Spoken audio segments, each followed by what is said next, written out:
saw the amazing situation with the Eubank and trying to get to the Golovkin fight, you seem like a very skilled negotiator, an excellent businessman. How did you keep your cool, and what was the inner workings of that? How did you deal with those two personalities and trying to make that fight happen? It was that easy for Kell Brook to have the fight. It could have been just easy for Mr. Eubank, I'm sure. What was going on? Probably the most frustrating period of my boxing promotional career. You know, it's. I don't want to have the arrogance when I'm talking to fighters, but sometimes we know what's best. We know when it's a great deal, and that's the most frustrating thing. You sit down with a fighter or a manager or an agent, and I don't mean to be rude, but a lot of these guys, they have no business background. They've just decided one day, I'm going to become a boxing manager. That's what you're dealing with in boxing sometimes, and you're trying to explain that this deal is unbelievable. And it's like, no. And Eubank was frightening. You know, I mean, you'd sit down and you'd negotiate virtually the whole deal. And we'd sit there round a table with Sky, and you know, he'd say, right, I think we're there, but I'd just like to ask, who is commentating on the fight? And I would say, sorry?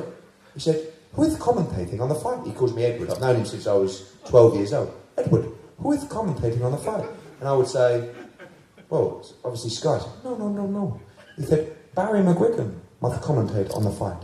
And I said, why? He said, because when I beat Nigel Benn, Barry McGuigan was commentating. And I said, what's that got to do with it? He said, because this is important. This is the Eubank Warriors Code. You know, so, and it's literally, you know, you get in situations like that and you're thinking, are you being serious? But little things, you know, and in the end, people sometimes think that, you know, so I turn around and say, you've got till 5 o'clock to sign this fight. I'm not messing around. You don't understand. You don't understand. I'm not messing around. And then 5 o'clock comes, and they haven't signed it. And then that's when we went off and we did the Kell Brook fight. But, you know, sometimes it's very frustrating dealing with people. That's where trust comes into it. You know, where he'll be talking to Tony and he'll be saying, look, you have to trust me on this. This is the perfect fight. This is the perfect deal. So, in answer to your question.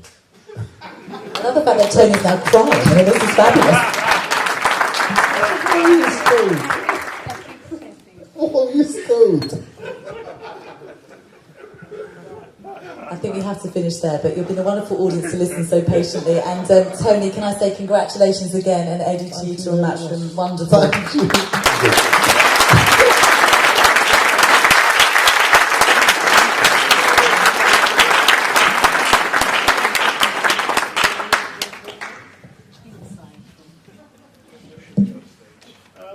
People were wondering what boxing has got to do with enterprise agility.